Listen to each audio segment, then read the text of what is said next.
Yeah, hello everybody, welcome to the Brief Day.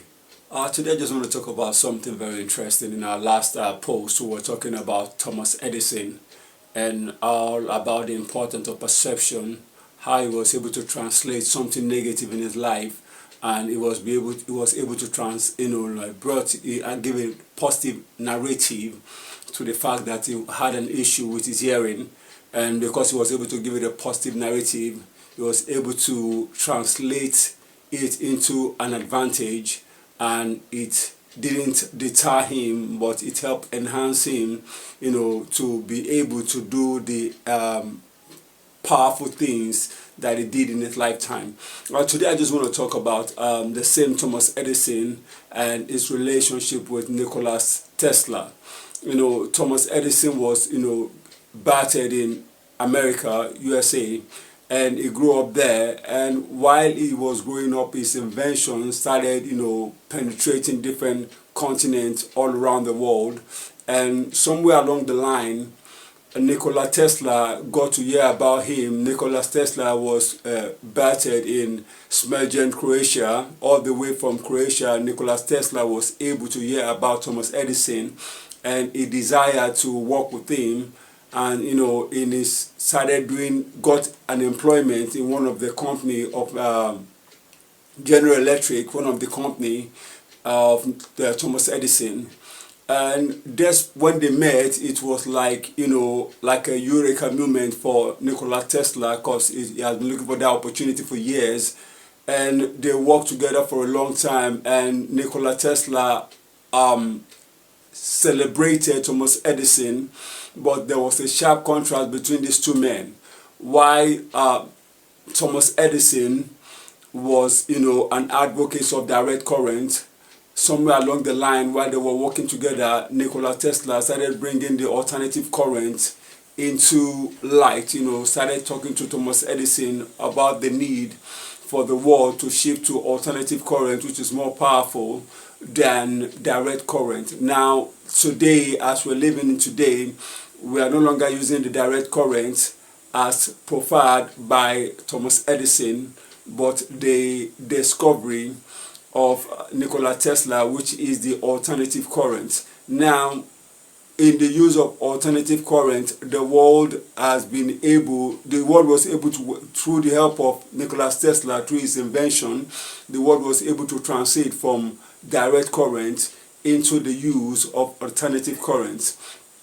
Now, but the sharp contrast between these two men is the fact that despite the fact that, among the two of them, Nikola Tesla will be seen as the more, the greater inventor, because he was able to have more, he was able to invent more things than, powerful projects. Most of the projects of Nikola Tesla were ahead of his time. Most of his projects were ahead of his time, but the business part of his geniusity was a part he never really mastered so well when compared with Thomas Edison. Thomas Edison, he had the whole thing, he had his craft in place, his discovery, his invention, the commercialization of everything, his patent, everything was intact. But in this area, Nikola Tesla, he had a bit of flaw, and because he never really tidied up the commercialization, the business aspect of his invention, the patent right and all of that, he never really got that in place.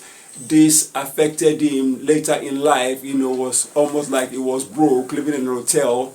He was not able to become, to create a structure for himself like Thomas Edison had done. One of his, he had a contract.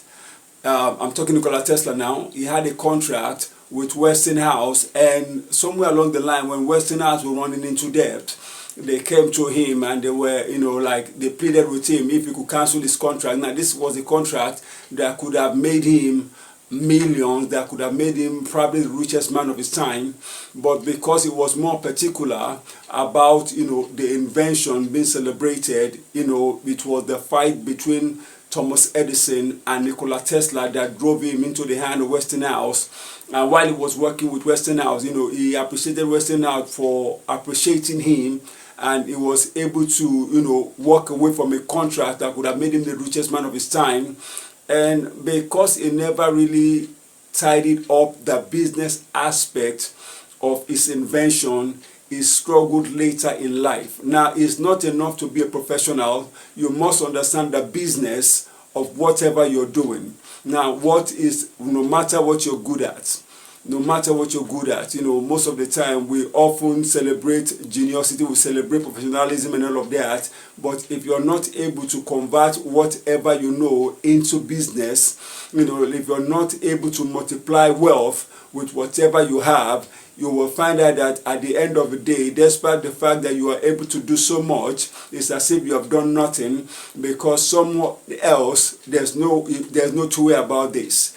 No matter how powerful you are, no matter how great a genius you are, somebody else will always make profit from whatever you're able to, whatever you're able to invent. So in the best of knowledge, it's always good not to just learn, become great at a thing, but be able to bring out the commercialization of whatever you're doing, whatever you're able to do, be able to interpret, break down, create a structure around whatever you're good at, so that you're not just a professional, but you'll be able to multiply wealth with that you're good at. Thank you very much.